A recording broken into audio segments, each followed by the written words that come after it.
Over time, the elves have witnessed countless disasters caused by the envy and jealousy of others. But the most frightful disaster occurred because the elves simply wished to share their knowledge. Once upon a time, one particular pupil wanted to capture the teacher's power, and so created the dark spell. His actions caused a terrible whirlpool to appear in the flow of magic, drawing out the elves' power, and they vanished, one by one. The great mage Essentil then called upon the dragons to lend their aid. In response, the dragons gave him all their power. Overflowing with energy, Essentil rained it all down upon the traitor. A flash of light blotted out the sun, causing the earth to tremble, and in the underground towns of dwarves, many ceilings. Since then, thousands of years have passed. For mankind, this event now exists. The elves, however, have never forgotten. They live away from the prying eyes of strangers, keeping their knowledge secret so no one may follow in the traitor's footsteps.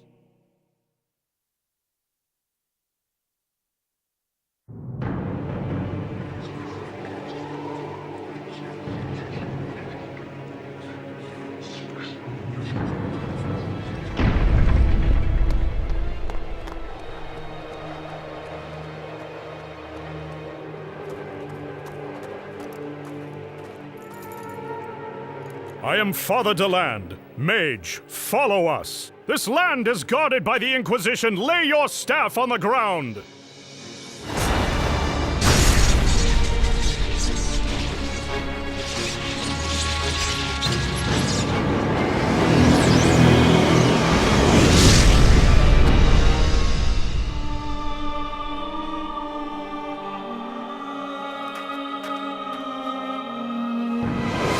Lady Taya, Watcher Gilvin is here with an urgent report.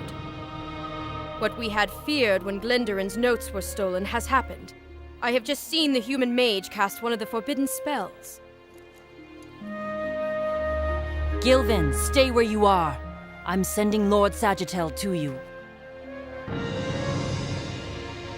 I'm giving him the sigil of supreme power, the true flame. We need to find this mage. It is necessary to do so before the Inquisition.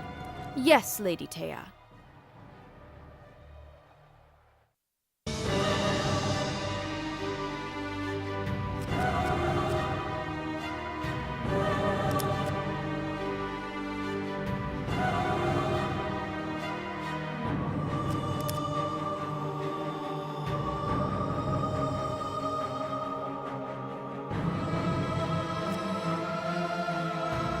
Now you will see an example showing the basic interface elements. If you are acquainted with the interface, you can skip this example by pressing the Escape key and move on to other tasks in this tutorial mission. The game field is divided into hexagonal cells. Only one ground-based unit can occupy a cell at a time, or one ground-based and one flying unit. Holding the right mouse button will allow you to rotate the camera to select a convenient view. By moving the cursor towards the margins of the screen, you will be able to scroll the map. The same can be done using the arrow keys on the keyboard, or WASD keys. Holding down both mouse buttons at the same time allows you to move the game map under the camera. Rolling the scroll wheel allows you to zoom in on the surface, or zoom out to get a view from higher up. If the camera is zoomed in on your unit, you will see all the figures. If the camera is zoomed out, the game will return to the big figure. The end turn button is located in the top right corner. After your units have carried out all orders, this button ends your turn. Messages appear in the upper part of the screen.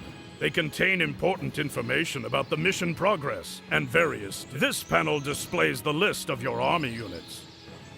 Here you can select different units and trace the orders that have been accomplished by a unit. During one turn, a unit can move and attack. A green marker indicates the ability to move, while a red marker indicates the ability to attack. A dimmed marker means the action has either been accomplished or is not. Here you can also switch to the reserve panel. The reserve contains the units that have not been placed on the map. They can be deployed in special zones near friendly towns. You can return to the game by switching back to the army panel. You can also toggle between the units on the map by means of these special arrows. The arrows allow you to switch forward and backward in the list of armies, or skip a unit and not return to it during the turn. The selected unit is displayed on the bottom left panel.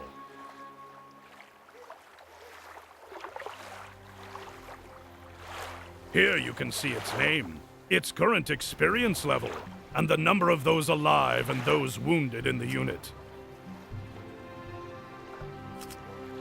Similar information for the unit under the cursor is displayed on the bottom right panel. It is worth checking this panel before attacking an enemy. There are additional control buttons under the army panel. This button allows you to turn the grid on and off. The grid will help you analyze the position on the map. This button allows you to switch between banner modes. Banners appearing above a unit suggest the side it belongs to and show whether the unit is able to move, attack, or cover its neighbor. Banners can be shown for all the units, for just the units under the cursor, or they can be switched off completely. This button allows you to switch camera modes and its height without rolling the scroll wheel.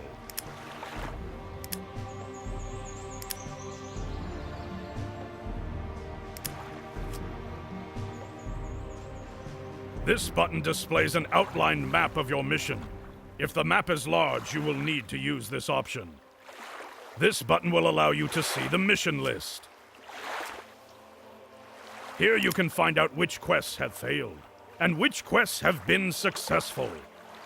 Victory ratings for this level are displayed here too. Looking through the quest list in tutorial missions, you will be able to reread explanations and tips. You can get detailed information about the interface during the training missions and in the user manual. Welcome to the first tutorial mission. Here, you will learn to deploy troops and make units move and attack. You will be shown an example of certain actions and then be given the opportunity to repeat everything on your own. Try to repeat the actions shown in the example. If you don't understand the example, press the Quest Log button and reread the task. In order to place a unit on the map, just left-click one of the yellow cells. Do the same for the other units. The dark part of the map is the Fog of War. It hides enemy units. Have you noticed that as your units appear on the map, the Fog of War clears? The clear part of the map is the area currently visible to your troops. After deploying the troops, press the End Deployment button to launch a mission.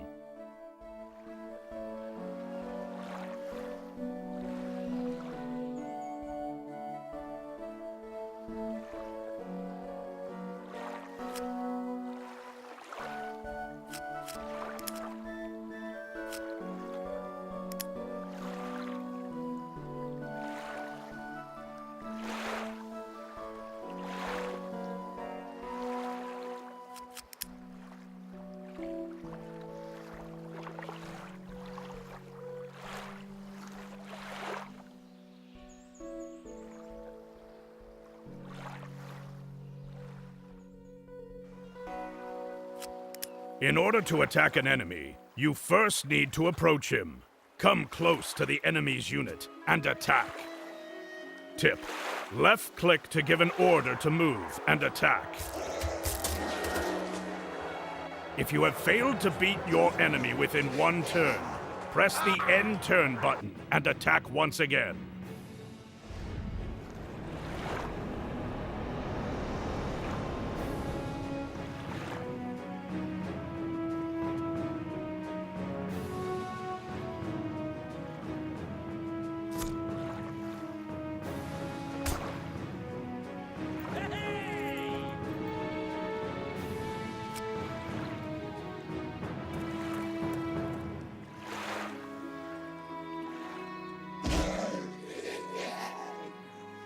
Perfect. The enemy has been defeated. We will now move on to the next task. When archers appear on the battlefield, attack the enemy with them. Remember that archers are able to shoot from a distance. Use this ability to kill the enemy without getting too close.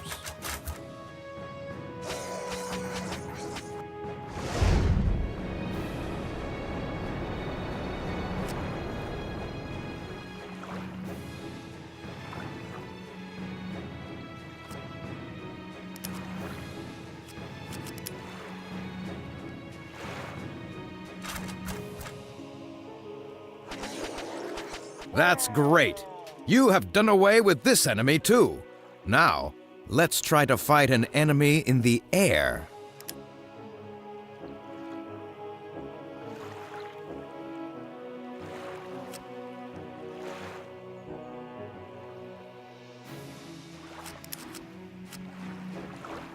An eagle has joined your army. Destroy the enemy in an air attack. Notice that flying hunters only attack the targets that are below them. Tip: when controlling the eagle, hold down the shift key, switching the control to the air level.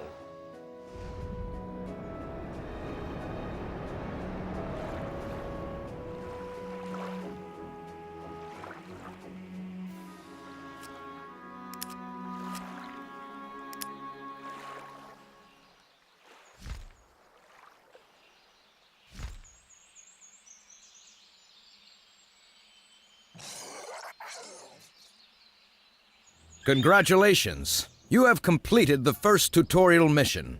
It is time to move on to harder tasks.